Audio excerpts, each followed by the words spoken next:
Assalamualaikum warahmatullahi wabarakatuh.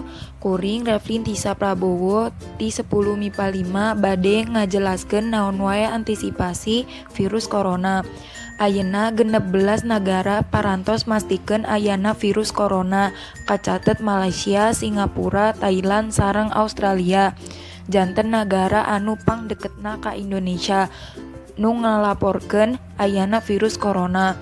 Sejauh ieu dilaporkeun yen 100 genep maot sareng langkung ti 4.500 jalma kainfeksi virus anu dimimitian di kota Wuhan eta.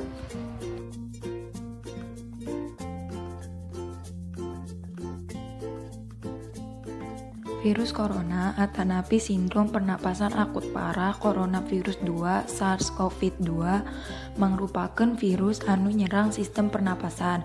Kasakit ieu disababkeun ku infeksi virus disebut COVID-19. Virus corona tiasa nyebabkeun gangguan dina sistem pernapasan, pneumonia, dugi maot. Infeksi virus ieu disebut COVID-19 sareng munggaran kapanggih di kota Wuhan, Cina dina akhir Desember 2019. Virus ieu sumebar gancang sareng nyebarkeun ka daerah sanes di Cina sareng ku sabaraha nagara kalebet Indonesia.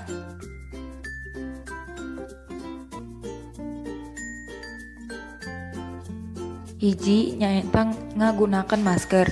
Pikeun nyegah penyebaran virus kana awak ngalangkungan sungut sareng ngapan. Make masker anu nutupan irung, sungut sareng bado. 2. Kukumbah leungeun. Kumbah leungeun anjeun bersih, ngajalankeun cai, ulah hilap nganggo sabun sareng ngagosok dina tanggong, panangan sareng ramo. 3. Tong megang beungeut.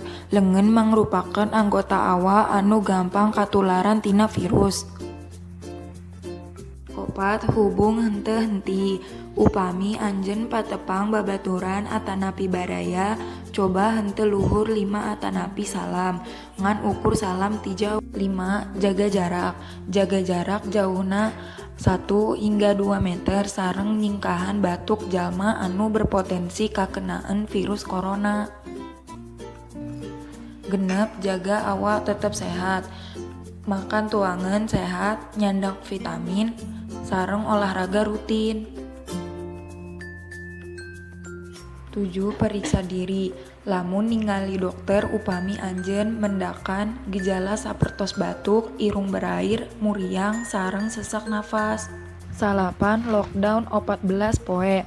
Lockdown nyaeta tinggal di bumi sareng ngirangan kagiatan luar kanggo ngarobak sumebarna virus. Bosen, lieur jeung tugas, sami, tapi kedah cicing di bumi. Sakitu wae tips mengantisipasi virus corona dari Abdi. Abdi ngareupkeun babaturan sareng guru-guru anu sok dipasihkeun kasehatan.